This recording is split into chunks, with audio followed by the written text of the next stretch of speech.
Shalom. Shalom. First and foremost, we give all praises and glory to Yahweh, Bahashem, Yahweh Shai, Bahashem, Rikakudash. Divine to the apostles GMS Ruel, and shalom to the faithful men always continue doing the work of the Lord. It's me and the brother Quan. We about to just make a quick little video, just in the spirit, speaking about this Ukrainian war, and of course, we're about to go into World War III, because this dude right here, all right, let me see, what's his channel called? Lindy Page, whatever the hell that nigga name is. It says "Back from the Front," a British volunteer in Ukraine. And I watched a few like interviews, like military period, but especially like these Ukrainian volunteers.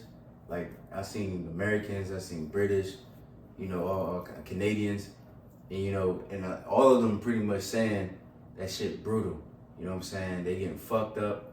Of course, the American propaganda like to show that Ukraine winning and they putting up a good fight. Which they putting up a fight, but they losing horribly. All right, but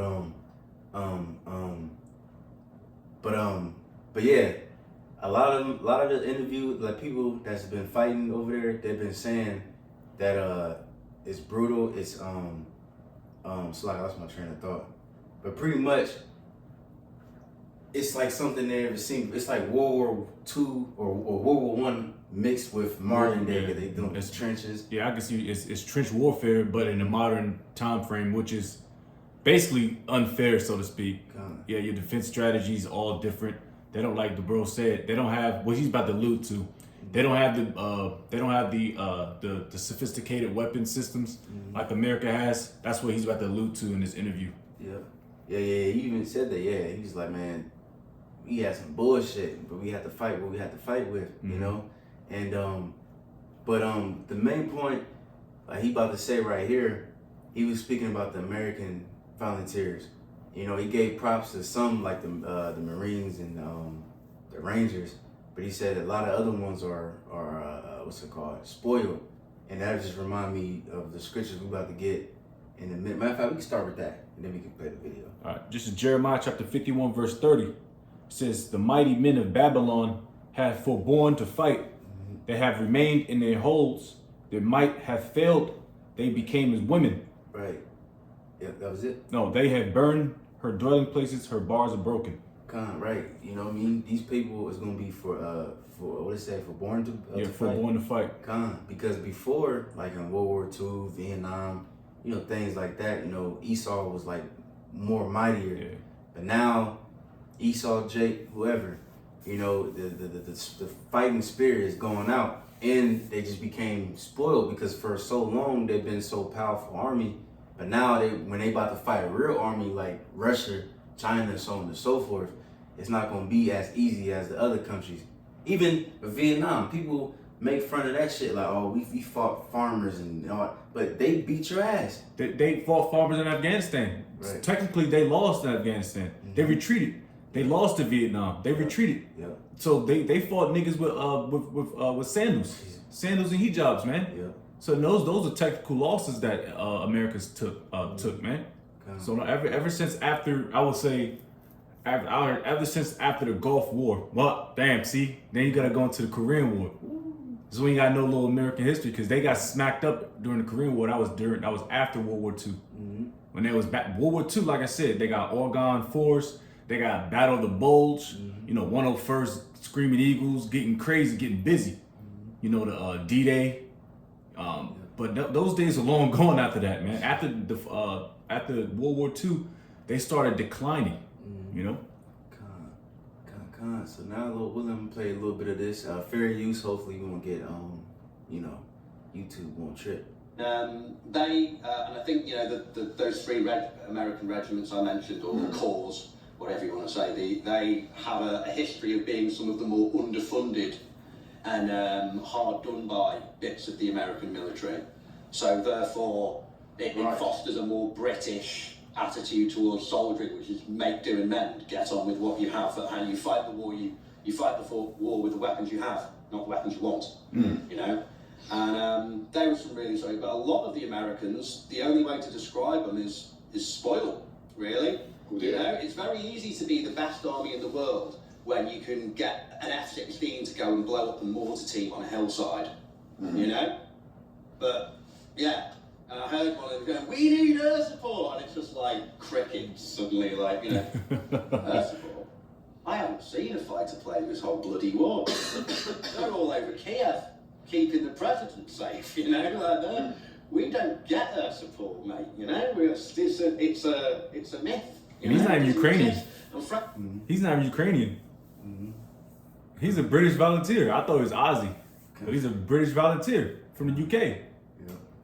Damn, even from somebody from the EU to say that is astounding, to say the least. Well, to be fair, America, them niggas ain't been in war in a long time either. So let's just be frank, all right? Yeah. Just like how China ain't never touched. China ain't been in war ever since either. They ain't been in war yet ever. So they could talk this shit too, you know, because you could talk this shit too. But now it's a little balance to it, you know, because America been in war over 200 some odd years, man, since its inception, you know. Let me see. I think there might be a little bit more. Getting artillery support, it might take a few hours, you know. We can't just get on the blower and have whatever's in front of us flattened. Not at that point anyway, you know. What about getting you to a field hospital if you're injured? And then also he goes into like, if you get injured, sometimes you just through. You just gotta wait or whatever the case is. You know, if you wanna watch the rest on your own time.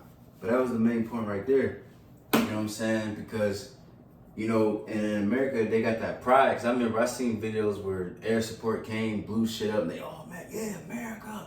And I understand it. Like, I mean, of course, pride is evil, but I understand why Esau is so proud. But now what the scripture says, the weak, shall say they are strong. You know, not only because of those thermonuclear missiles, but also other weaponry and all that. Then of course you're gonna have Russia, shall defend them pretty much. You know what I'm saying? So these people gonna get fucked up, man. And matter of fact, I got a precept. Let me get this. I think we read this at camp last camp. This is Isaiah 14. And let me start at 4.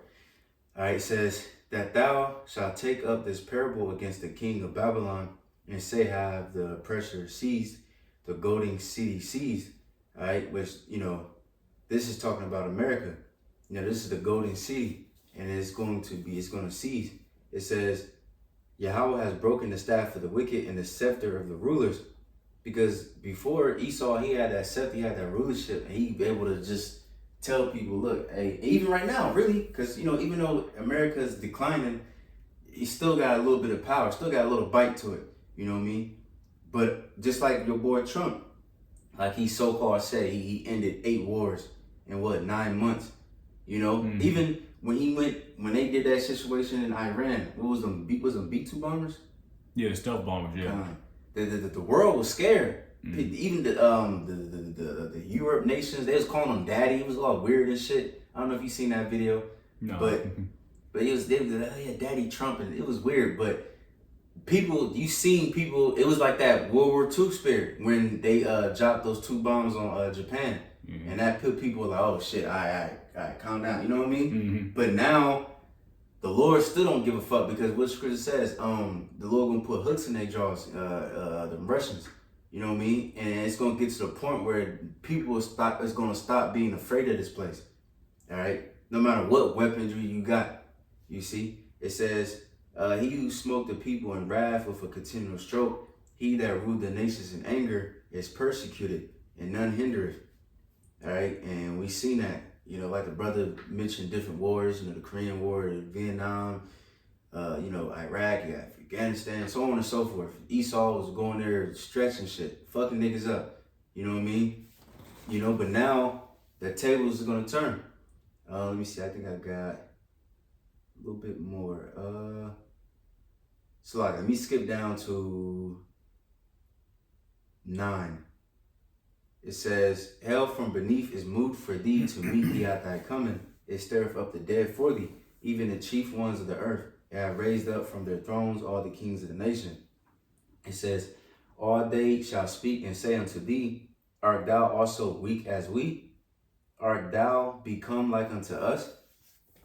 Thy pomp And that's what like the scripture we just quoted. The weak shall say that they are strong. All right. And America is becoming more and more a laughing stock. You know, because before we used to laugh at people. Oh, y'all uncertificated or whatever. You not pronounce that very wrong. Y'all just fucking what, goat herders and shepherds and whatever the fuck. Niggas in sandals, which is true. I still is saying niggers and shit. But now the jokes is on America now. That's true. I got a quick little story. I was in I forget what year, circa 2017. We was at JRTC in Fort Polk, Louisiana. We're doing a month-long training mission, and I was talking to these Tiranians, which is North Africans, and we were just asking questions because Jake was in the truth, so to speak. I believe it might be after, I don't fucking know when we were after 18, I believe. And we was talking to these Tiranians, me and my squad brothers. And I told them he was Jake's, and I'm like, yo, what you think about America? And he was just talking mad shit. They suck. I'm like, yeah, they suck. They can't train. I'm like, yeah, you're right. They're right. I couldn't say that. I couldn't combat them. I couldn't say anything wrong. I'm like, because they looking around, they see all nothing but women walking around like moles and shit. Like nobody looks the strength. They don't look tough no more. Right. I mean, of course you got a few guys like myself, but they laughing at you people. Turanians, probably their military is tiny. They ain't even got matching uniforms. But they laughing at America. Damn, that's bad. That's bad, bro. I would be so embarrassed if I was America. Like, yeah, Esau with the rosy cheeks, but they walking past and we just shooting the shit. I don't know what they saying half of the time, but I know what they talking about when they talk shit about America. Yeah. Damn, that's crazy. Yeah, man. It says what was that? Verse 11 is the main point. It says, "Thy pomp is brought down to the grave. And the noise of thy vows, the worm is spread under thee, and the worms cover thee." Right, thy pump, you know, because I remember we read this at camp, and the other translation, I think NLT, says thy might, you know, is weakened, is falling, is brought down. You know what I'm saying? And the worm is spread over you. Going to the infrastructure is through, the economy is collapsing, everything, the morals, everything is just collapsing. Like we was bringing out again, the camp, military. What was it? Military, money, religious, and economy. Right. Yep. But yeah, that was it. Yep, man. Got a Psalm 76:5 out of the Great News Bible translation. It says they're brave, because it translates to what this UK soldier is talking about. All right, because like I said, you can't go toe to toe with majority of these Ukrainian soldiers because, like I said, their aircraft, they don't have aircraft. They don't have any F-16s, Soul Force, B-2 stealth bombers, and forget what they call it, big ass mortars that can go kilometers to hit up like you said, a hit point on a mortar team. No, they ain't had that. It was ground to ground, and people and soldiers forgot that art, you know, that style of war. It says the brave soldiers have been stripped of all they had, and now are sleeping the sleep of death, and all their strength and skill was useless. So, hey, your fighter pilots are useless in that war. All right, of course, now when we go to the Valley of Yehoshaphat, now everything's gonna be bopping, everything will be jumping. You're gonna have mad pilots everywhere, flying, zipping, and then Yehoshaphat, of course, is gonna circumvent all that shit, you know. But you're gonna have troops, ground troops. You're gonna have troops in the water. You got the Navy. You're gonna have the Air Force. It's gonna be crazy out there, man. All right, but right now, like you said, the UK talking about how American soldiers are spoiled. So all you gotta do is send in a JDAM. Or some like I said, some Casevac, Casevac, yeah. Like the bro said, they said if your troops get hurt, they're immobile, they just gonna have to sit there and wait until ground forces arrive. Casevac or Medevac arrives, not Casevac. Casevac is air. They didn't have air. Air is cold. You know? Shows how spoiled America is, man. And it also shows how mighty they are too as well. Hell yeah, just like that movie, we gotta mention that, the Warfare. Ooh-wee. It kept showing that, was it Force? Yeah, they showed Force. You know, and them niggas, what was it? That was in Afghanistan? Nah, that was in Iraq. Okay, Iraq. Them niggas was mighty, cause like, them jets, whatever, was on the shore of Force, and they was like, man, they kept going.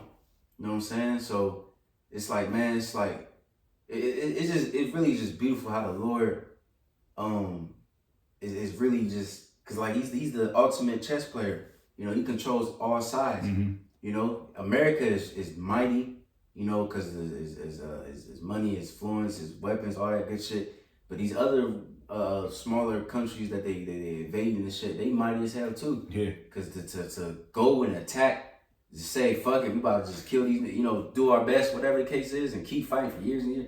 That's mighty as hell, man. Very mighty. You know, but them niggas gonna die too when the Lord return. You know, because all these different armies, America, Russia, so on and so forth, they gonna fall because the Lord's gonna destroy them with those chariots. Yeah, and I believe through the Spirit. This is years ago. I believe, which I can probably do some research on it. Not too much of a big deal. They said Afghanistan is where soldiers die or where armies die, because nobody's able to get past Afghanistan. Afghanistan has some of the worst terrain in the world. You know, because like I said, those Afghanistans, they use the mountains, the hills, the valleys to their advantage. You know, for ambushes, to get low, you know, to shoot and move. You know, but they said that's where Alexandria, the freak, that's where he couldn't compass, so to speak. That's what I heard. I might have to do a little more research on it, but that's what they said. That's where all armies died. I think too, I make cause like I said, I gotta go into it again too. But I think Alexander, he like wrote to his mother or something like that. And I think he was talking about you said Afghanistan, right? I think he said like each step is like a how do you describe it? It's like a damn, I forgot how he described it, but he pretty much is just going into how difficult it was. And he like it was, I can't remember the words, so like maybe, you know, probably study it and do a video on it. But anyway, this is I got one last one. I mean, unless you got something kind. This is Zephaniah 1 and let me start at 14. It says, the great day of Yahweh is near, it is near and hasteth greatly. Even the voice of the day of Yahweh, the mighty man shall cry there bitterly. You know what I'm saying? So that said a lot. It said the great day of Yahweh is near. You know, and that's a day of darkness, gloominess, like the book of Amos said. You know, because World War One, you know, they thought that was going to be the war that ends all wars. Then you had, you know, of course, according to prophecy, it's 2 more. But World War One was gruesome, brutal. World War II was even worse. So how much more World War III? You know what I'm saying? With thermonuclear missiles and whatever else technology they got. You know what I'm saying? And then, of course, on top of that, you know, the Lord is going to make his grand entrance. So that's, man.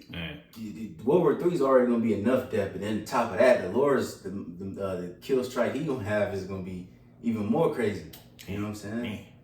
It says, even the voice of the day of Yahweh, the mighty man shall cry there bitterly. You know, the mighty men, like the dude was saying, you know, people spoiled and, you know, like I said, I watched other interviews and they was like, man, damn, I seen so many people die like just like that, and it's crazy.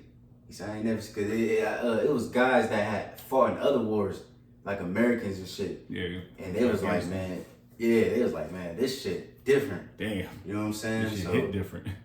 So it's, man, so let's say, Lord willing, up next, World War III. So Lord willing, may the Lord protect us, and we won't have to be in that battle, you know, get fucking drafted or some shit, you know what I mean?